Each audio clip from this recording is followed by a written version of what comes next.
कि आपको 10 मिनट में अपनी बात पूरी करने में मेरी बात नहीं रखूंगा। सम्मानित मंच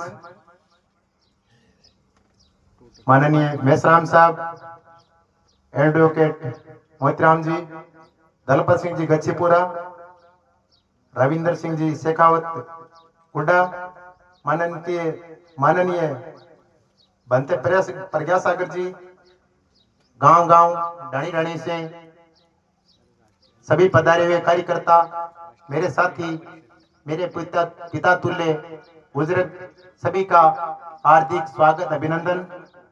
इस संस्थान की तरफ से अभिनंदन।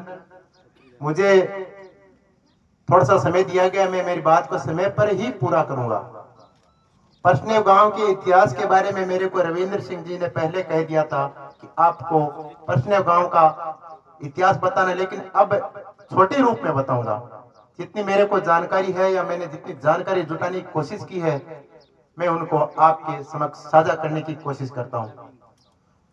प्यारे साथियों, अतिथियों, ये परसनेव नगरी, ये दरा बौद्ध धर्म महात्मा बुद्ध की गोसाई जी महाराज की दरा है।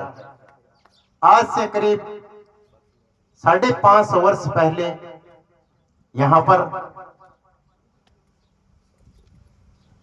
देला जी नाम से जाट आए थे। उन्होंने अपनी रहने के लिए कई जगह रखी थी, उस जगह का नाम देलाना कहा जाता है। और उस समय पानी की बड़ी समस्या थी, पानी होता नहीं था। 4-4, 5-5, 10-10 किलोमीटर से पानी लाने के लिए जाना पड़ता था। उनकी महिलाओं ने जोरापरा गांव से पानी का लाना ले जाना किया था। तो समय रहते पानी कम पड़ चुका था, तो वो महिलाएं खाली घड़ा लेकर के वहां पर डाणी में गई थी। तो देला जी ने कहा था कि भाई आप खाली कैसे आ गई, आपके घड़े खाली कैसे हैं? तो उन्होंने कहा क्या बताएं भाई, पानी नहीं मिला हमारे को। तो एक शताब्द होकर के, निराशा होकर के देला जी रात के समय में सो गए थे। और ऐसा उनके मन में विचार आया कि ले भी भगवान, हम भगवान को या गोसाई जी महाराज को जो भी सिमरते हैं, तो कहा कि भी अब तो खाना ही कैसे बनाएंगे, रोटी कैसे बनाएंगे। अब 1 मिनट में तो उन्होंने गोसाई जी महाराज को याद किया। तो गोसाई जी महाराज ने सुना है कि वहां से 1000 पेड़ दूर पर गोसाई जी महाराज ने कहा था कि मेरे घोड़े के 2 पांव के निशान मिलेगी, वहां पर आप एक देखना, जगह देखना, वहां पर आपको कुआं मिलेगा। तो ऐसा ही हुआ, वहां से देला जी चले थे और 1000 पेड़ पर एक शिला रखी हुई थी, उस शिला को एक तरफ किया था। और वो आज भी प्राचीन कुआं और छतरियां बनी हुई है, उसके पास में प्राचीन कुआं है, जहां का हम लोगों ने बड़े होकर पानी पिया था, वो आज भी पानी मिल रहा है। उससे उत्तर साइड में जो हम जहां पर हमारे ये कार्यक्रम रखा है, ये वहां से 500 पेड़ दूरी पर है। उन्होंने कहा था, जिन्होंने दर्शन दिए थे, कोई महाराज थे, गोसाई जी महाराज थे, तो वहां पर मेरा एक मंदिर रख देना, मंदिर बना देना। तो वहां पर उस टाइम देला जी थे, और देला जी ने सबसे पहला पत्थर यहाँ पर रखा था, और उनकी देन से ये मंदिर शुरू हुआ था।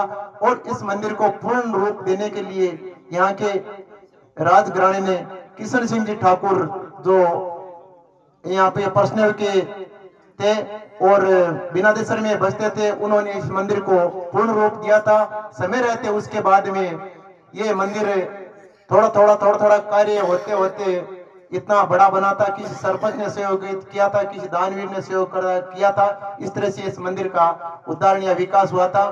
मैंने कोशिश की मेरी बात को शॉर्ट में रखने की। मैं आधा मिनट और लेऊंगा। यहाँ पर एक छोटा सा बोर्ड रखा, महाराजा जयचंद एक विचार मंच। तो साथियों, मेरी शिक्षा दीक्षा जोधपुर राजघराने से पूरी हुई है। मैं राजपूत राजवंश से मैंने मेरी शिक्षा दीक्षा ग्रहण की है। तो वहां पर महाराजा गजेंद्र सिंह जी आते थे। तो मैंने जोधपुर किले में प्रवेश किया था, तो एक लाइन लिखी हुई थी, एक शब्द लिखा हुआ था, 1515 में जेठ मास में जान, वार शनिवार को मंडियो गढ़ मेहरान। तो वहां पर लिखा हुआ था। वहां पर ऐसे महाराजा जयचंद का एक बहुत बड़ा विचार मंच बना हुआ है और उन्होंने एक अबेंडेज होटल नाम का जोधपुर में एक जगह है, वहां पर एक बहुत बड़ी गोष्ठी हुई थी 2001 में। तो मैं उस टाइम पीएचडी करता था, मैंने उसको शामिल होने का मुझे अवसर मिला था। तो वहां पर जयचंद के बारे में बहुत बड़ी बड़ी बातें हुई थी, पूरे राजस्थान के कार्यकर्ता और वहां पर लोग इकट्ठे हुए थे।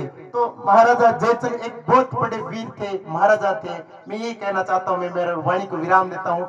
कोई मेरे से गलत वाक्य या कोई भूल से इतिहास में कोई बात छूट गई तो मैं क्षमा मानत हूँ।